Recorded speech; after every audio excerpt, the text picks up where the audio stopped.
నేను అడుగుతున్న మిత్రులారా, ఇవాళ మీరు చెప్పండి, ఎవరో బలిసినోడు కట్టుకున్న ఫామ్ హౌస్ డ్రైనేజ్ నీళ్లు గండిపేట తాగు నీళ్ళలో కలుస్తుంటే ఆ నీళ్ళని నగర ప్రజలకు తాగడానికి ఇస్తే ముఖ్యమంత్రిగా నేను వైఫల్యం చెందినట్టు కాదా? ఒక్కసారి ఆలోచన చెయ్యండి.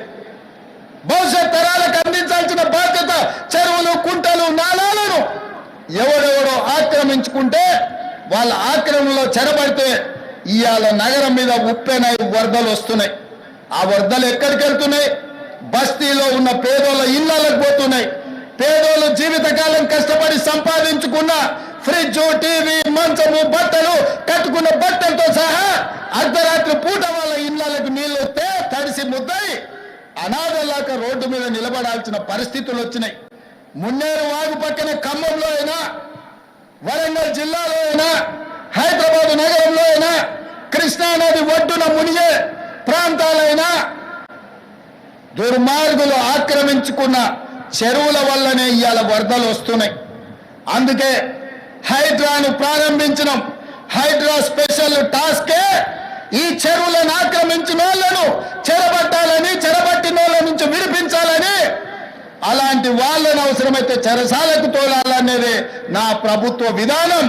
అందులో ఎంత గొప్ప వ్యక్తులున్నా, ఎంత మహామహులున్నా వాళ్ళు చెరువులను వదలక తప్పదు.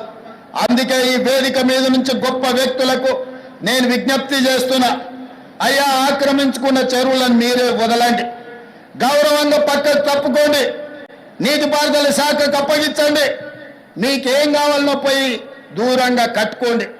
లేకపోతే ఉన్న పలంగా నేల మట్టం కూలుతాయి, కూలగొట్టే బాధ్యత నేను తీసుకుంటా. ఇలా ఎఫ్టీఎల్లో కానీ, బఫర్ జోన్లో కానీ, నాలాలలో అక్రమంగా నిర్మాణాలు ఏవైతే ఉన్నాయో వాటన్నిటినీ నిరభ్యంతరంగా మేము తొలగిస్తాం. మీరు ఎక్కడికి వెళ్ళినా, మీరు తాత్కాలికంగా కోర్టుల నుంచి ఏమన్నా తెచ్చుకున్నా న్యాయస్థానాలలో కూడా కొట్లాడి ఆ స్కేలను వెకేట్ చేయించి మీరు ఆక్రమణలు తొలగిస్తాం.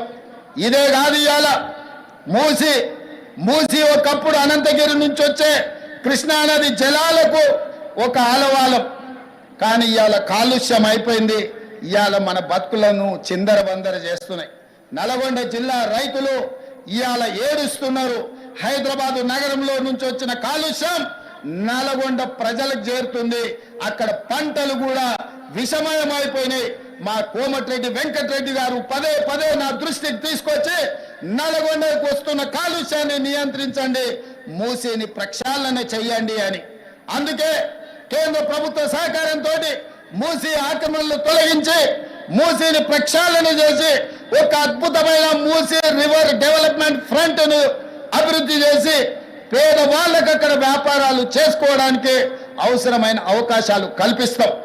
మరి ఇవాళ మూసి పరివాహక ప్రాంతంలో పేదలు ఆక్రమించుకొని ఉన్నారు. జిల్లాల నుంచి వచ్చి ఇల్లు కట్టుకొని ఉన్నారు. రూపాయి కూడబెట్టి గుడిసెలేసుకొని బ్రతుకుతున్నారు. వాళ్ళ పట్ల మానవత్వంతో వ్యవహరిస్తుంది ప్రభుత్వం.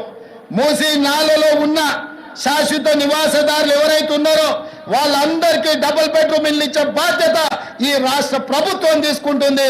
దాదాపుగా 11,000 మంది అక్కడ ఇల్లు ఉన్నాయి.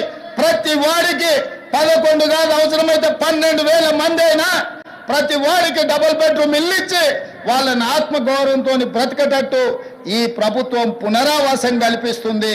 అట్లాంటి కార్యక్రమాలలో ఇవాళ శిక్షణ పొందిన ఈ ఎస్ఐలు ప్రజల సహకారం కోసం మీరు బాధ్యత తీసుకోవాలి. అదేవిధంగా ఎక్కడైతే ఆక్రమించుకున్నారో మూసీలు, ఎఫ్టీఏలు, బఫర్ జోన్, నాలాలో ఉన్న వాళ్ళు తొలగించండి.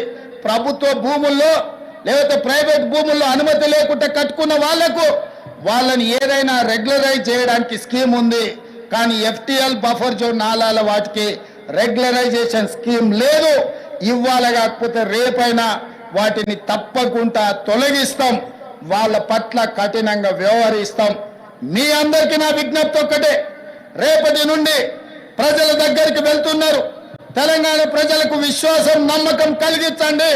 మన రాష్ట్రంలో గంజాయి మాట ఎత్తాలన్నా, డ్రగ్స్ గురించి ఆలోచన చేయాలన్నా, సైబర్ నేరాలను నియంత్రించాలన్నా, చెరువులు, నాలాలు చెరబట్టిన వాళ్ళను మోకాళ్ళలో వణుకు పుట్టాలి, వెన్నులో చలి జ్వరము రావాలి.